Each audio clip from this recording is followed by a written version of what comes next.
మరికాసేపట్లో Jubilee Hills by election సంబంధించిన polling ప్రక్రియ ప్రారంభం కాబోతోంది. ప్రస్తుతం లోపల మాక్ పోలింగ్ కూడా పూర్తవడం జరిగింది. ప్రస్తుతం నేను వెంకటగిరికి సంబంధించిన పోలింగ్ బూత్ వద్ద ఉన్నా.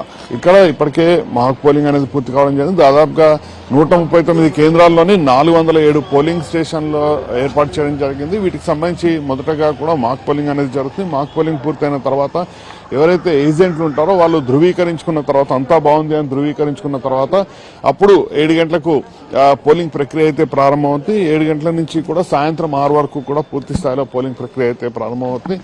దీనికి సంబంధించి మనం సాధారణంగా 5 వరకు మాత్రమే పోలింగ్ ఉంటుంది. కానీ ఈసారి 1 గంట అదనంగా అయితే పోలింగ్ కి సంబంధించి కూడా సమయాన్ని అయితే పెంచడం జరిగింది. ఒకసారి ఎవరైతే వస్తారో వాళ్ళంతా కూడా ఎవరైతే రావడం జరుగుతుందో ఓటర్లు వాళ్ళు ఖచ్చితంగా ఏమేమి తీసుకురావాల్సి ఉంటుంది, ఏమేమి చేయాలి, ఏం చేయకూడదని కూడా ఇక్కడ చాలా క్లియర్ గా మెన్షన్ అయితే చేయడం జరిగింది. ఖచ్చితంగా వచ్చేవాళ్ళు ఏ రూల్స్ పాటించాలి, ఏ పాటించద్దు అనేది మెన్షన్ చేశారు.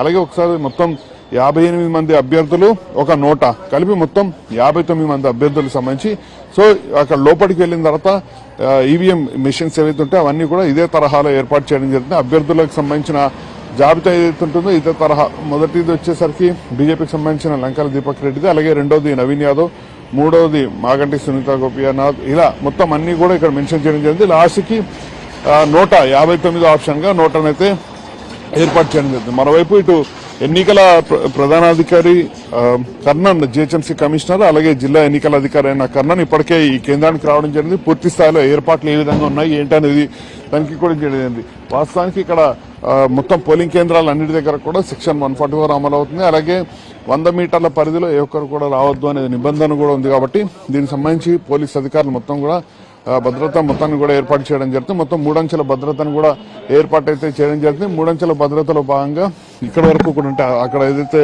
ఎండ్ మనకి కనిపిస్తుందో ఆ ఎండ్ పాయింట్ వరకు కూడా ఏ ఒక్కరు కూడా ఇక్కడ ఎలాంటి కార్యకలాపాలు కానీ ఏవి నిర్వహించద్దు.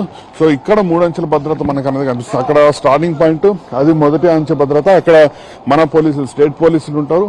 రెండోది వచ్చేసరికి ఇప్పుడు మనం నిలబడిన పాయింట్ ఏదైతుందో ఇది మొత్తం కూడా స్టేట్ పోలీసులు అంటే మన లోకల్ పోలీసులు ఎవరైతే ఉంటారో ఈ లోకల్ పోలీసులు అయితే మొత్తం వీళ్ళు పర్యవేక్షిస్తారు. లోపలికి వచ్చేసరికి మొత్తం కూడా భద్రత మొత్తాన్ని కూడా సెంట్రల్ ఫోర్సెస్ అయితే మొత్తం భద్రత మొత్తాన్ని కూడా పర్యవేక్షిస్తున్నారు. మరోవైపు ఇటు పోలీసు అధికారులు కూడా పూర్తిస్థాయి అప్రమత్తమైన